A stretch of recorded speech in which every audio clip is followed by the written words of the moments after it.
taking the long way. Have you ever planned a trip and for some reason or another, the trip took longer than you initially planned it to be? You mapped it out. In today's day and age, we can put it in our GPS. And it'll even tell you not only how far you're going, but how long it'll take to get there.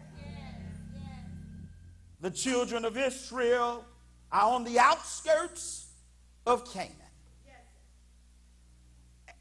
And Canaan is commonly referred to as the Promised Land, metaphorically referred to as the land flowing with milk and honey. A place that God had told them that they would be their final resting place. A place far greater than where they come from, and even better than where they are now. See, y'all don't even know when to shout. A place far greater than where they came from, and even better than where they are now. He sends out 12 spies at the outskirts of Canaan. And their mission was to scout out the land. 10 said, you know what? Yes, it's indeed great with abundance, but no use of going there, because in our own eyesight, we look like grasshoppers amongst giants. But 2 said, you know what? I know what we saw. But they remembered where they came from. And they said, if the same God can bring us from where we come from, surely he's with us to overtake the land. All we have to do is go knowing that God can be with us.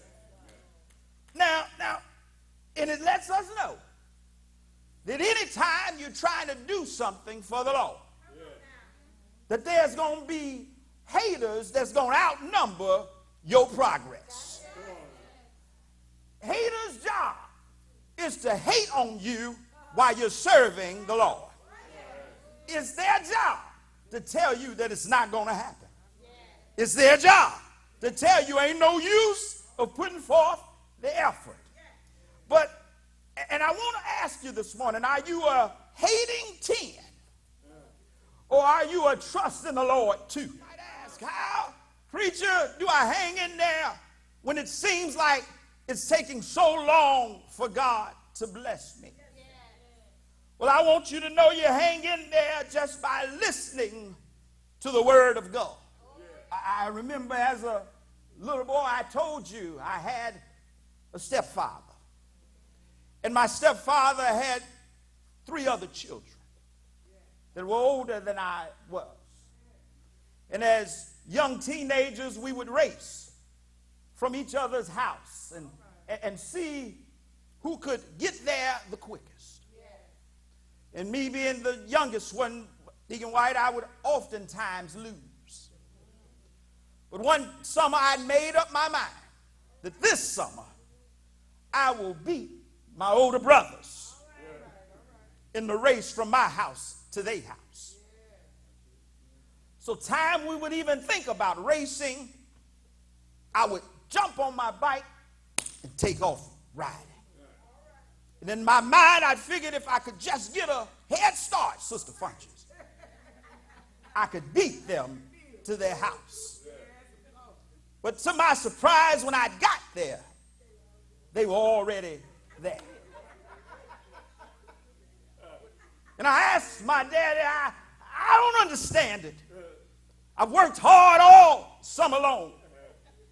I take off far sooner than they take off. I don't understand how every time we race, they get there before I do. He says, son, that's what I've been trying to tell you. He says, I taught my boys that if they ever on their way home to take a shortcut across a couple of fields. And see, they told me that they could see you taking the long way around. Had you listened to me, you would have been able to take the same shortcut. And I believe that that's what's wrong with a lot of us. God is trying to tell us a word, and all we have to do is listen to his word, and we'll be able to take some shortcuts in life. But because we want to do it our own way, because we think we know better than God, we want to take off running, and we take the long way around.